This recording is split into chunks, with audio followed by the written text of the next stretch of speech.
Hey guys, welcome back to Signs and Wonders. Hey, do you guys notice anything? No more watermarks. Yes, I'm super happy about that. I was thinking about it the other day and I just, you know what? I thought you guys are definitely worth it. This message is worth it. So I did it. I took the plunge. I bought the $50 a month subscription. And now I can focus on putting out the absolute best quality product possible.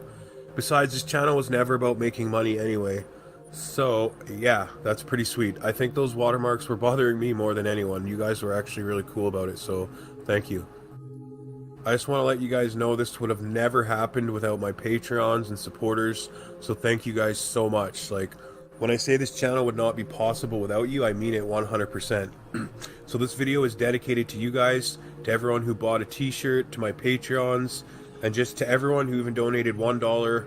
This one's for you guys. God bless. The Bible talks about major events taking place in the end times. We've had no less than 3 of these events in the past 20 years. If you're old enough to remember, it was a different world before September 11th, 2001. After September 11th, collective fear increased. All sorts of restrictions and protective measures were put in place. Where would the next terrorist threat come from? Many longed for their relatively simple days of life before that terrible day. Then in 2008, the Great Recession hit. Many people lost their jobs, and among those who didn't, fear of an impending layoff increased. Many longed for the simpler times of the post-September 11th years. Now here we are in 2020. We're in the middle of a global pandemic, and many long for a return to their pre-pandemic lives. None of this should be a surprise to us. Jesus said the days before his return would follow this exact pattern.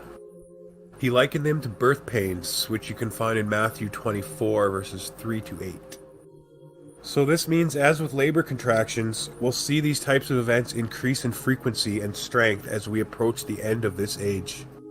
What we're seeing today are the birth pains Jesus warned about. Jesus is coming. The frequency of these events testify that Jesus is coming.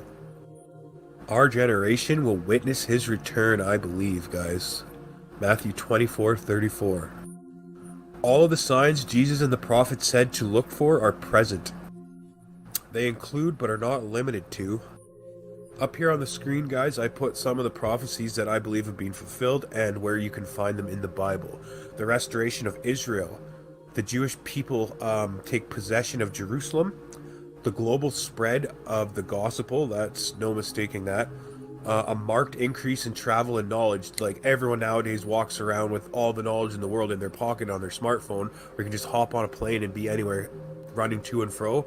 Definite prophecy that's being fulfilled. Israel surrounded by enemies, that's, look where it is.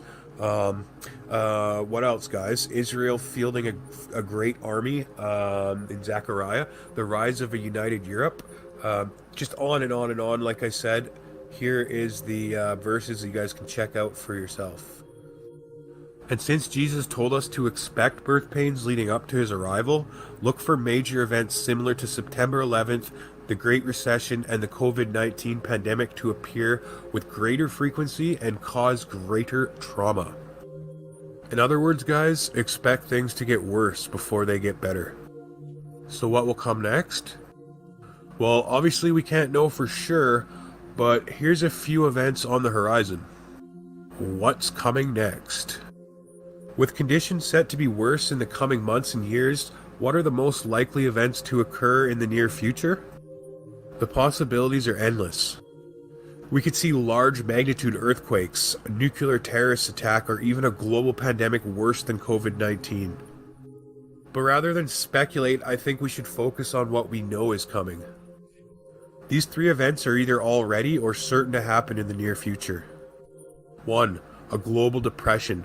For the moment, many people seem to think the current economic slowdown is a brief pause. That once the coronavirus disappears, the economy will spring back to life and resume an upward growth trajectory. The S&P 500 reflects this belief. After crashing for most of February and March, it's now just a few percentage points from its all-time high. But the V-shaped economic recovery touted in the media is nothing more than a mirage. Think about it. You can't shut down entire countries in an interconnected global economy and expect the impact to be temporary. Many individuals and small business owners have watched their savings dwindle as their businesses are forced to close or their customers disappear. In some industries, it will take years for sales to reach pre-pandemic levels. Governments have tried to take measures to help, offering loans, providing direct cash payments, and even outlawing evictions. But these measures are only temporary. Eventually, they have to end. For instance, in the United States, unemployed workers receive an extra $600 per week on top of their regular unemployment benefits. This has helped mask the true impact of the coronavirus shutdowns, but unless they're extended, those payments will end on July 31st. Then what's going to happen? With more than 20 million people collecting unemployment, that adds up to over $12 billion per week. That's $624 billion a year, guys. Prior to the shutdowns, this would have been around 3% of the nation's gross domestic product, or GDP. But today, with the hit the economy's taken, it adds up to even more. When those payments end, consumer spending will dry up even further. Lines will once again form outside of food banks, and a new round of layoffs will hit Americans' workforce like never before. Making matters even worse is the crippling impact on small businesses. Not only did governments force many businesses to shut down, but in a number of cases it only allowed them to reopen with a limited capacity. Foot traffic is down, and as new coronavirus cases crop up, these businesses may be forced to shut down again. This creates great uncertainty, and uncertainty is terrible for economic growth. Both businesses and individuals take less risk and cut expenses during times of uncertainty, and that means fewer sales, less revenue, and a contracting economy. To have the entire world economy suddenly come to a screeching halt is absolutely unprecedented. The result will be a terrible global depression, on par or even worse than the Great Depression most analysts think, guys, and so do I, because during the Great Depression, it wasn't like the entire world's economy just came to a halt. Number 2, widespread famine. According to the UN and Food and Agriculture Organization, more than 820 million people worldwide regularly suffer from hunger. And these statistics, guys, predate the coronavirus pandemic. That means events are only going to get worse because the state of the global economy has a direct impact on world hunger. Global hunger significantly increased during the Great Recession, and the current economic slowdown will be no exception. The World Bank's most recent projection for the 2020 global GDP is a 6.2% contraction, 2 times worse than the Great Recession of 2008, guys. Think about that, 2 times worse. This alone increases the odds of famine and will leave millions more hungry. According to Paul Winters of the International Fund for Agriculture Development, even before we got into the COVID pandemic, we were already seeing an increase in hunger around the world due to climate, conflict, and economic slowdowns, and now we have this extra economic slowdown. By itself, the coming global depression will plunge millions into a state of poverty and hunger. But as terrible as all this is, it's set to get far worse. Why? Because if you remember, this year also saw the emergence of one of the worst locust plagues in decades. Swarms of locusts measuring miles in length have ravaged countries in East Africa, the Middle East, and Southwest Asia. These swarms could continue to thrive and spread well into 2021. As they destroy crops, millions more face the prospect of famine, one of the signs Jesus said to look for in Matthew 24 verse 7. And number 3, war in the Middle East. According to multiple news reports, Israel is currently contemplating the annexation of a large part of the West Bank. A coalition deal between Prime Minister Benjamin Netanyahu and Benny Gantz of the Blue and White Party put forward a plan to do so as early as July 1st. But so far, nothing has happened. That being said, Netanyahu knows his window of opportunity to act is small, especially if it looks like Donald Trump may lose his re-election bid. If that happens, Netanyahu will almost certainly move forward with his annexation while he still has a reliable ally in the White House. However, such a move is likely to set off a firestorm of international condemnation and declarations of war from many of Israel's enemies.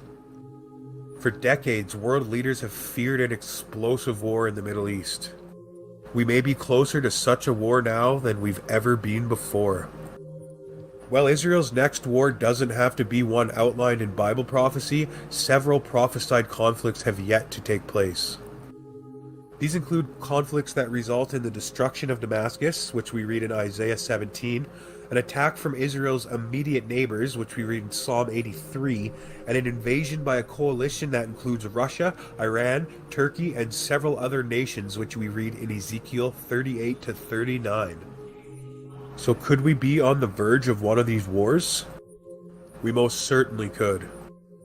As Jesus pointed to rumors of war as a sign of his coming in Matthew 24 verse 6. So what should we do? Well, if you're already a Christian, don't fear the events of the tribulation. Jesus promised to protect his followers from the great time of testing that will come upon the whole world, which you can read in Revelation chapter 3 verse 10. But don't think that because you'll avoid the tribulation that you won't face trials in this life. Because Jesus says you will. He says you'll face many trials and tribulations in this world, but don't let them bring you down because he has overcome the world. So with all that's taking place, guys, what should we do? I believe the answer is clear. Make the most of the time you have left. If you're not a Christian, turn to Jesus now. He paid for your sins through his blood as he shed on the cross. There is no other name by which we are saved. Acts 4:12. Jesus Christ alone is the way to heaven. John 14:6. So turn to him while you still can.